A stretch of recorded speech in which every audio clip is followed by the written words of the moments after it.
was too busy trying to work, you know. Your Jimmy Carter. Yeah, all twos, all singles. 6.5. I'm sorry. All twos? Okay. Mm-hmm. Next time I get a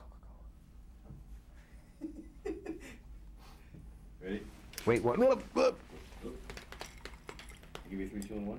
You can give me 3, 2, and 1 if you like, or 4, 3, and 2, whatever. No, we're good. Just stomp your feet. Tell me to get out of here. Rip the mic off. Do whatever you have to do. Ready? Action. Well, Richard, let's go back in time to your high school days. Were you a slacker, or were you a brown-noser, a good guy?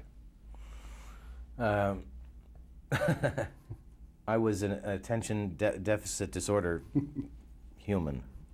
I wasn't a brown noser, of course not. How dare you? I got good grades in 2 subjects and F's and D's and everything else, and I had a ball. I had a lot of fun in high school.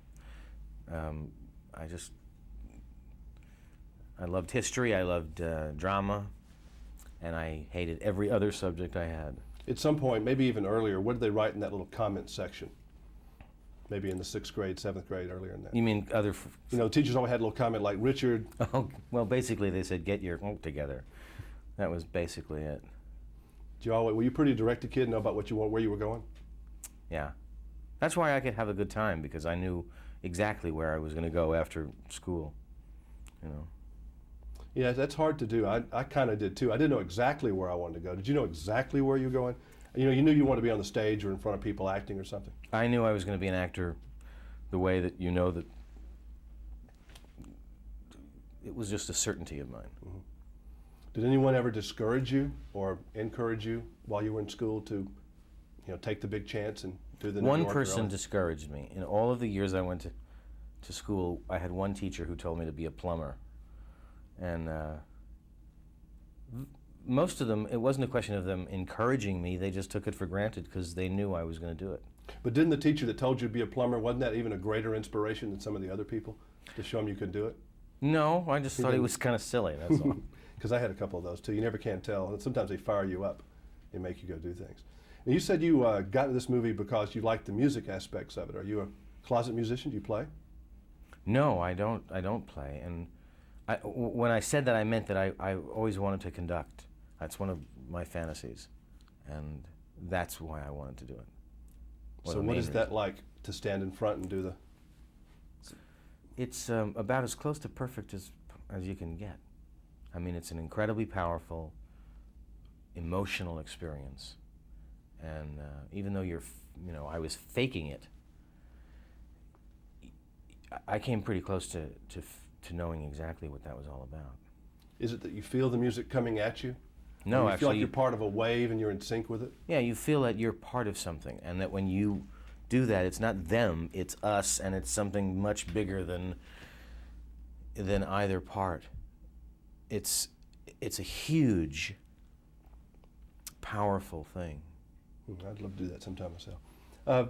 When you read this script, did it come off like the movie is very emotional and very inspiring and just nice? I mean, did it read that well too?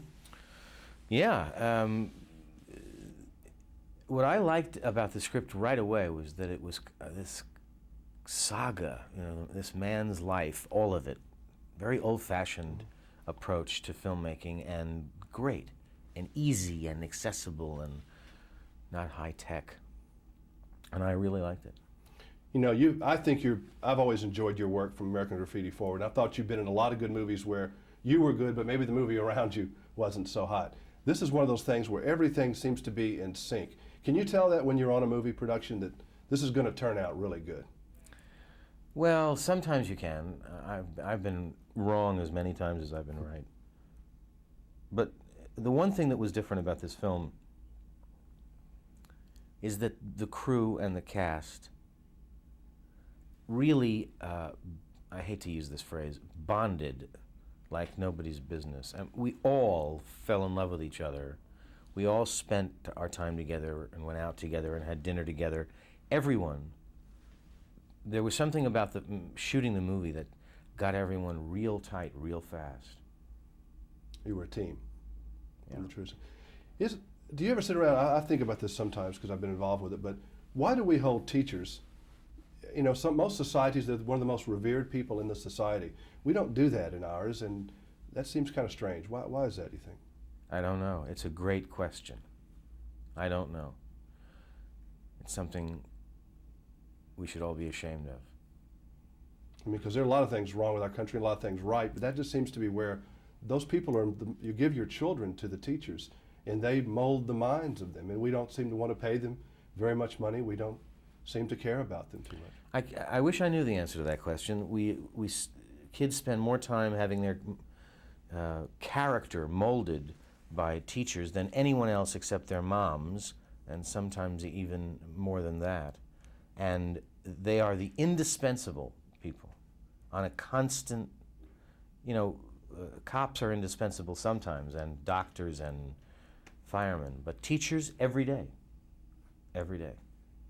And wouldn't it be a nice thing if an offshoot of this film, if nothing else comes out of it, is that people start thinking more of teachers and hold them a little bit more respect? If people remember to respect teachers, and if people remember the importance of the arts, then this film will have been enormously successful. I agree. Thank you. Thank Nice you. seeing you again. Yeah, that's one of the goofy things about our society. We just don't garbage in, garbage out. You pay somebody, $10,000, $12,000 a year. What do you expect? Some people are just terribly dedicated, but